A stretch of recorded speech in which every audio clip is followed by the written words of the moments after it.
Muy buenos días, tardes o noches, según cuando estén escuchando este programa. Bienvenidos una vez más a Historias de Fútbol. Os contamos en el último podcast quiénes eran los clubes decanos, los más antiguos de los principales países del mundo. Y hoy nuevamente, y como no puede ser de otra forma, os traemos un programa que aúna fútbol e historia. Pero antes de meternos en materia, os recordamos que este programa y todos los anteriores lo podéis encontrar en las plataformas de Spotify, iVoox, YouTube y Anchor FM. Os recomendamos que os suscribáis para estar notificados de cada programa que subimos y de paso nos ayudáis a seguir creciendo. Y os recuerdo también los perfiles de redes sociales en Twitter @HIST_D_fútbol y en la página de Facebook Historias de Fútbol. Ahí podrán encontrar toda la información del podcast. Y antes de meternos de lleno, dar las gracias a todos nuestros oyentes por la gran acogida que están teniendo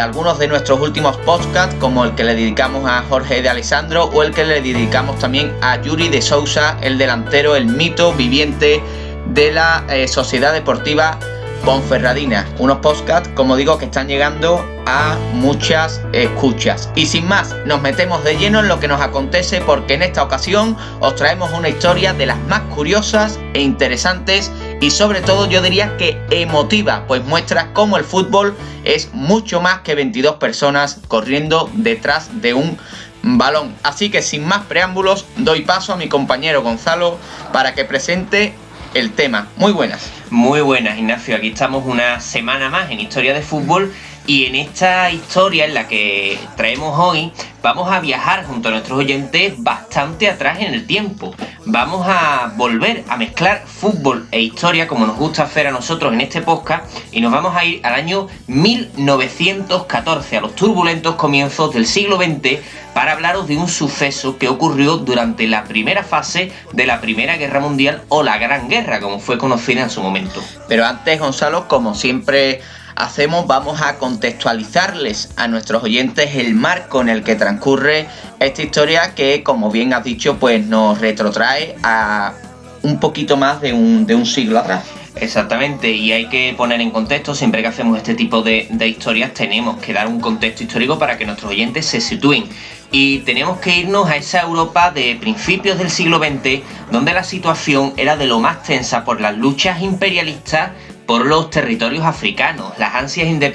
independentistas de los países balcánicos, las querencias expansionistas de Italia y Alemania tras sus respectivas unificaciones y los sistemas bismarckianos de alianza. Claro, todo eso se junta y acabó desembocando, tras el asesinato del archiduque Francisco Fernando en Sarajevo el 28 de junio de 1914, en el inicio de una Primera Guerra Mundial que implicó a casi todo el continente europeo, con británicos, franceses y rusos por un lado y alemanes, austrohúngaros y otomanos por el otro principalmente. Hay que aclarar, Gonzalo, que estos dos bandos creían que al comienzo, por así decirlo, creían que esta iba a ser pues una guerra rápida, una contienda que se iba a solucionar rápidamente, que Berlín o París, como las grandes capitales europeas, pues no tardarían en caer. Sin embargo, pues esto, como bien ya sabemos por la historia, pues no fue así, pues ninguno de estos dos bandos estaba aún preparado para luchar con los importantes avances tecnológicos del momento, lo que llevó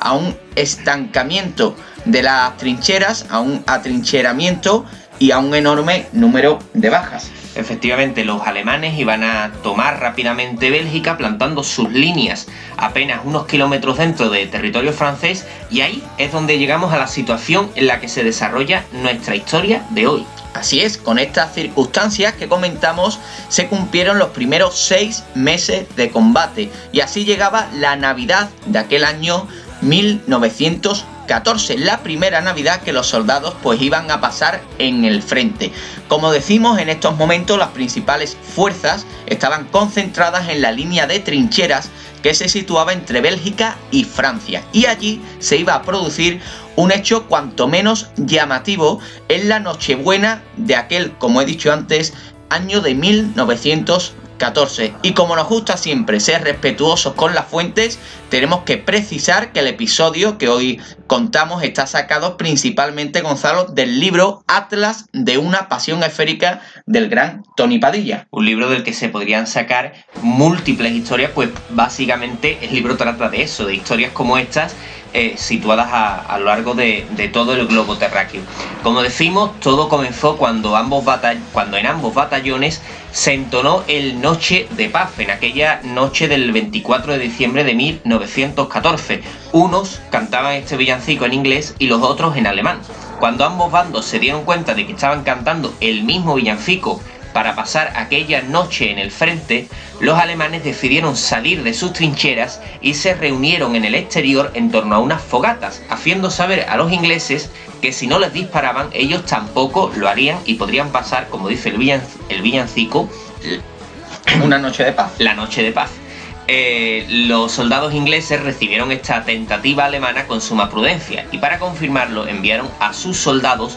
a cruzar el campo de batalla e ir a confirmar lo que los alemanes les habían dicho, llegando al acuerdo de que durante aquel día se haría una tregua para poder celebrar tan señalada fecha. Tras pactar esta tregua, uno de los soldados apareció con un balón de cuero bajo el brazo y lo echó a rodar en el congelado campo de combate. De esta forma, los soldados franceses, ingleses y alemanes comenzaron a correr tras el balón para tratar de marcar en una de las porterías que entre cascos y piedras habían conseguido formar. Lo más peculiar de esto que os contamos es que no se dio solo en un punto concreto del frente, sino que se extendió por bastantes puntos de las líneas de soldados. Es decir, no es un episodio que ocurra en un punto concreto de las trincheras, sino que a lo largo de varios kilómetros de esa frontera entre Bélgica y Francia se producen estos episodios. Estos improvisados partidillos se disputaron,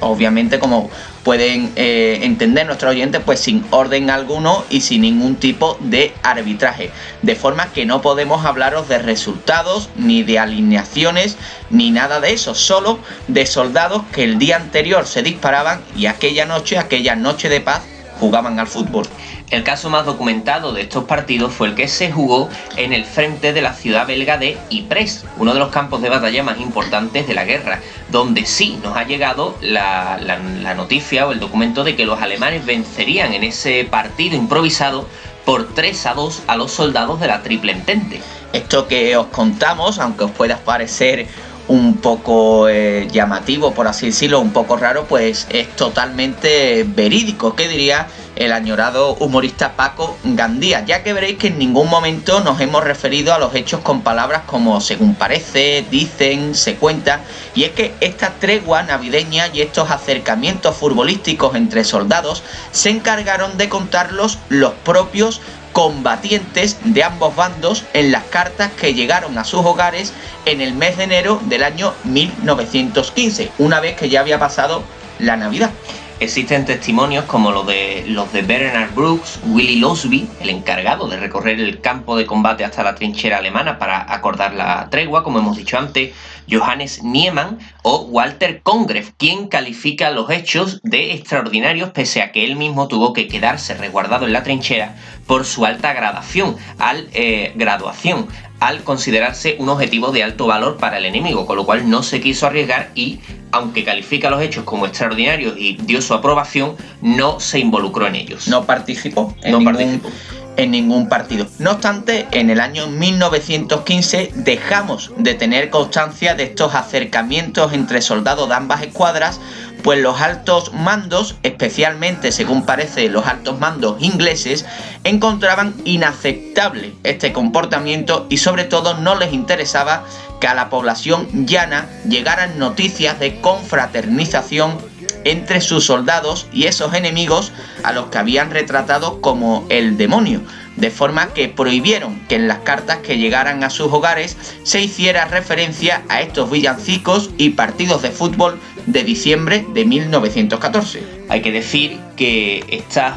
censura en las cartas llegó lo suficientemente tarde como para permitirnos conocer estos testimonios que atestiguan que efectivamente los soldados que combatían en el frente no eran tan diferentes entre sí, especialmente si entre ellos había un balón.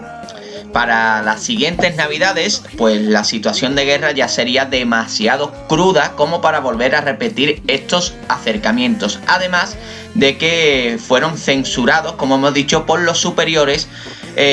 como antes hemos comentado, ¿no? Si ya censuraron esas cartas, pero también al parecer pues ya en las siguientes navidades pues era tal el nivel de belicismo entre ambas trincheras pues que no se dio esta tregua de Navidad, esta noche de paz. No obstante, pese a todo, parece que estas treguas se siguieron produciendo de una forma, por así decirlo, más informal, especialmente entre ingleses y alemanes. Hay que decir que aunque estos acercamientos más posteriores ya son más esporádicos y no están tan documentados, los primeros sí están documentados no solo por las cartas, sino porque esas cartas llegaron a manos de la prensa, que se encargó especialmente en Inglaterra, porque en Alemania la prensa sí se vio más censurada en ese sentido. En Inglaterra pudo publicarlas, y de ahí la preocupación de los altos mandos ingleses de que la población general conociera esos acercamientos.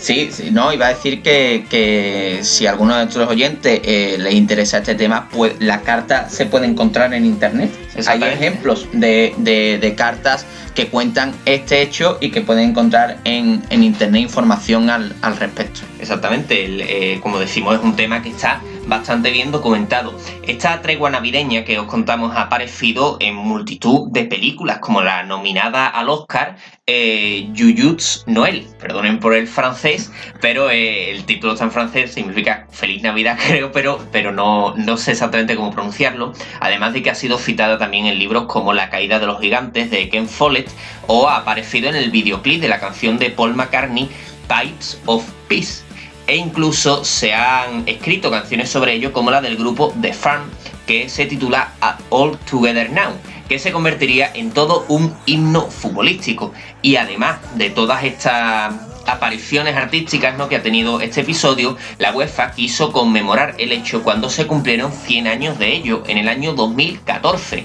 levantando un monumento en la ciudad de Ypres e invitando al acto a los jefes de estado de los países cuyos soldados participaron en la tregua, que como hemos dicho antes, especialmente serían ingleses y alemanes, pues los franceses pues sí sentían un mayor rechazo hacia el acercamiento alemán. Efectivamente, todas estas muestras artísticas que hemos citado, pues las hemos ido poniendo en nuestras redes sociales, por lo cual si alguno se la ha perdido, pues puede acudir a nuestro Twitter, puede acudir a nuestra página de Facebook, y ahí hemos puesto, pues por ejemplo, el cartel de esa película, la portada del libro La caída de los gigantes de Ken Follett, hemos puesto también los enlaces de YouTube para que podamos escuchar pues esa canción de Paul McCartney o ese himno que se ha convertido, como decimos, en todo un himno futbolístico, All Together Now. Y sobre todo pues también hemos puesto las imágenes de este monumento que la UEFA, entonces comandada por Michel Platini, pues levantó en la ciudad de Ypres, y que es un monumento, la verdad, que es muy bonito. Y no solo hay eso, sino también en otros lugares relacionados con esta tregua de Navidad, pues hay, por así decirlo, otros monumentos más improvisados por los propios aficionados. Yo creo que como curioso de esta historia hay que quedarse sobre todo el acercamiento que el fútbol provoca entre los soldados de ambas trincheras, y también como esa censura de los altos mandos, que no les interesaba que se mostrara que, bueno, quizás no estaban tan lejos la población llana alemana y la anglo-francesa, ¿no? Podríamos decir, que me parece algo bastante curioso, demostrar que el conflicto, pues bueno, tenía muchas aristas, que no era tan sencillo todo como parecía. Efectivamente, y hasta aquí llega esta nueva historia de fútbol, este nuevo podcast que os hemos traído, pues una historia que, bueno, que ya se van acercando las fechas navideñas, y hemos querido rescatar este episodio histórico y que yo creo que ejemplifica realmente el espíritu del fútbol, o de lo que debería de ser el fútbol, que es un encuentro entre culturas, entre diferentes, y que no deja de ser pues simplemente un deporte. Y que la historia la traemos, que no lo hemos comentado, porque nos encontramos un poco a medio camino entre la Navidad, en la que se produce este hecho, y el 11 de septiembre, que fue el final de noviembre, que fue el final de la Primera Guerra Mundial. Así que un poco entre ambas fechas pues hemos colocado esta historia, que creo que está bien situada temporalmente. Efectivamente, pues espero que os haya gustado esta historia. Nosotros nos ponemos ya a preparar la siguiente que os traeremos, y hasta aquí pues un nuevo podcast de historias de fútbol, esta tregua de Navidad de la Nochebuena de 1914, aquel villancico Noche de Paz que fue preludio de un balón que comenzó a rodar entre las trincheras. Sin más, disfruten de este podcast y nos vemos en las próximas historias de fútbol. Muchas gracias.